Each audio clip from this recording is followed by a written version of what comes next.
Bismillahirrahmanirrahim.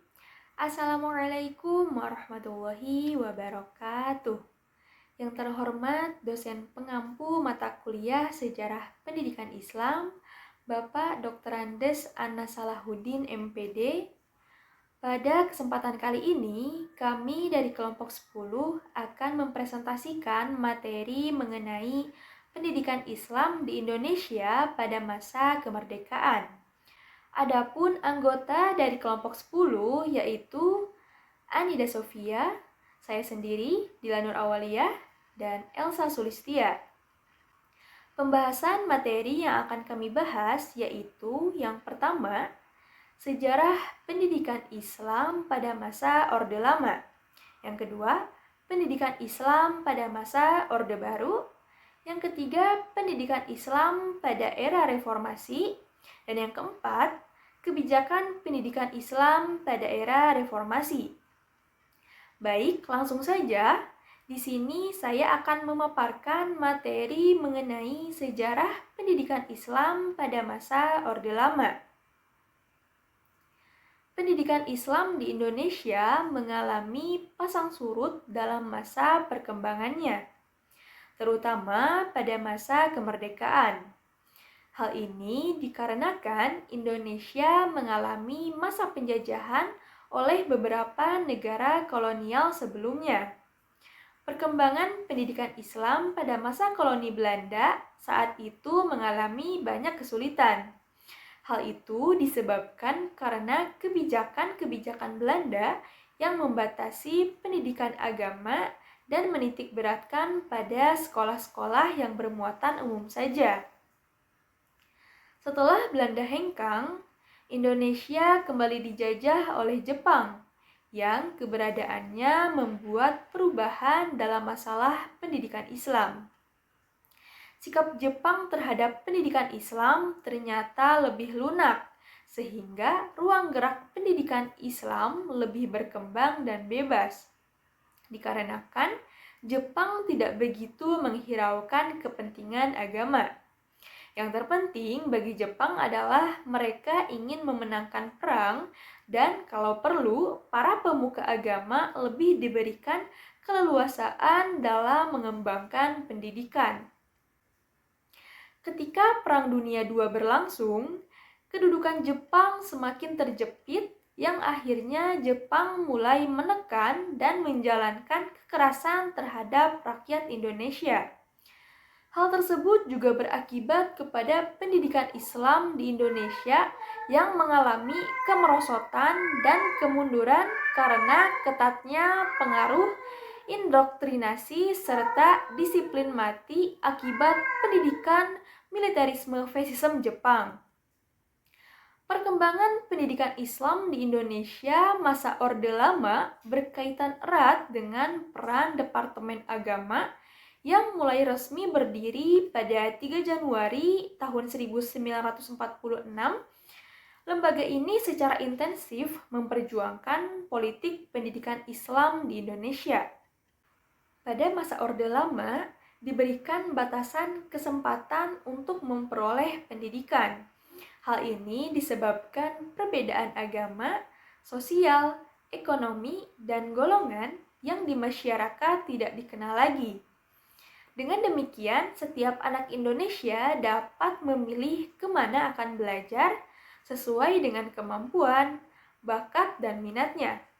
Selain itu, pemerintah juga tetap membina pendidikan agama secara formal melalui Departemen Agama dan Departemen Pendidikan dan Kebudayaan. Atas kerjasama kedua departemen tersebut, dikeluarkan beberapa peraturan-peraturan bersama untuk mengelola pendidikan agama di sekolah-sekolah umum, baik negeri maupun swasta. Sekian pemaparan materi dari saya. Untuk materi selanjutnya akan disampaikan oleh Saudari Anida Sofia. Baik, untuk materi selanjutnya yaitu pendidikan Islam pada masa Orde Baru. Perkembangan pendidikan Islam pada masa Orde Baru ini setahap demi setahap mengalami perkembangan yang cukup signifikan. Di antaranya, lembaga-lembaga pesantren mulai mendirikan madrasah dalam sistem pendidikannya. Dalam sistem ini, jenjang-jenjang pendidikan terbagi menjadi ibtidaiyah, sanawiyah, dan madrasah aliyah. Keadaan inilah yang mendorong tokoh-tokoh Islam menuntut agar madrasah dan pendidikan keagamaan dimasukkan menjadi bagian dari sistem pendidikan nasional.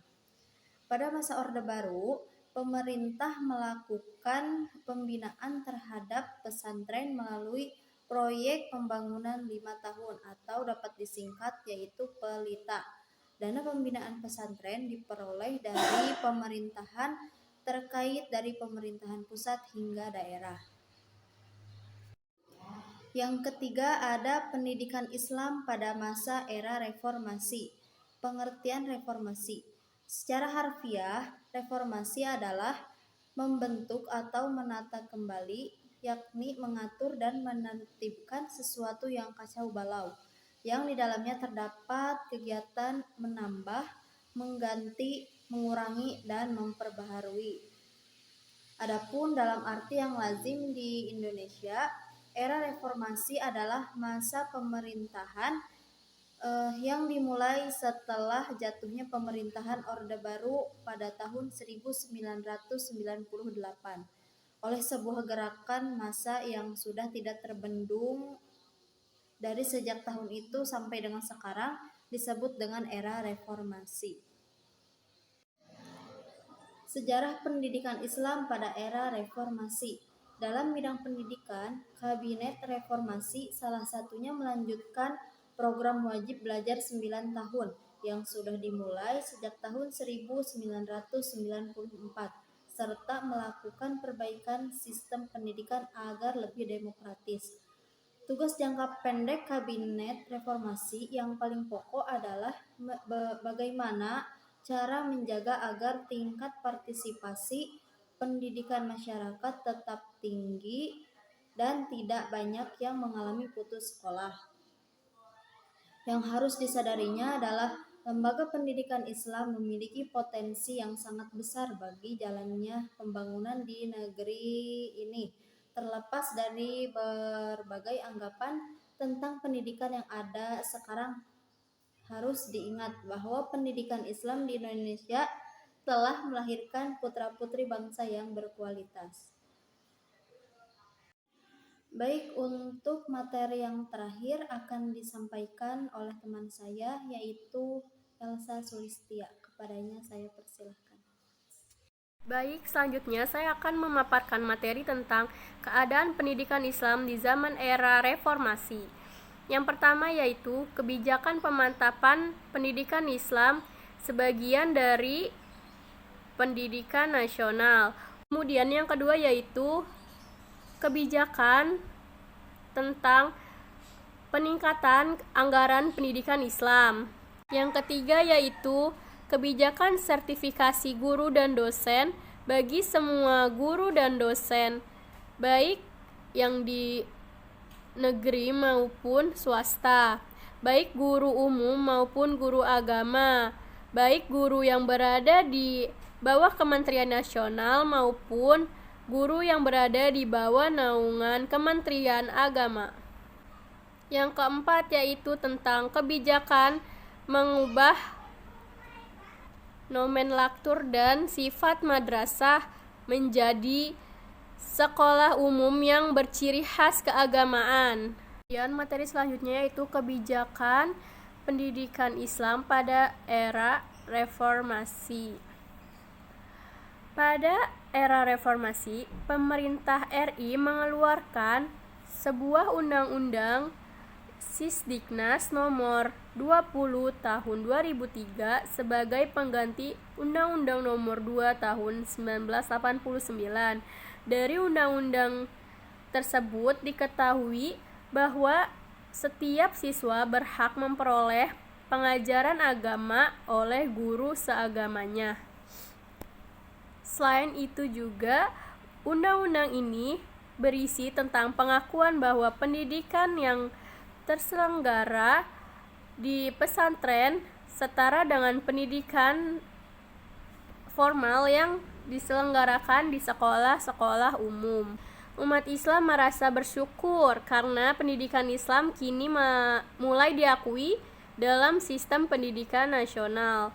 Setelah sekian lama kurang mendapat perhatian dari pemerintah. Dengan pengesahan rancangan undang-undang tersebut, maka saat ini pendidikan nasional selain madrasah diniyah dan pesantren juga mulai mendapat pengakuan dari pemerintah Indonesia dengan alasan keduanya merupakan wujud atau bentuk dari pendidikan keagamaan. Regulasi pendidikan Islam selanjutnya muncul berkaitan dengan profesi guru dan dosen, yaitu sudah selayaknya memperoleh kesejahteraan dan apresiasi baik dari perlindungan maupun jaminan hak dalam kesejahteraan.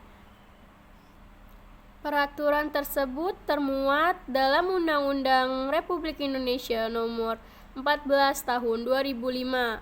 Kemudian selanjutnya juga menyusul dikeluarkannya Undang-Undang Republik Indonesia Nomor 19 tentang Standar Nasional Pendidikan. Terima kasih, cukup sekian presentasi dari kelompok 10, kurang lebihnya mohon maaf. Wassalamualaikum warahmatullahi wabarakatuh.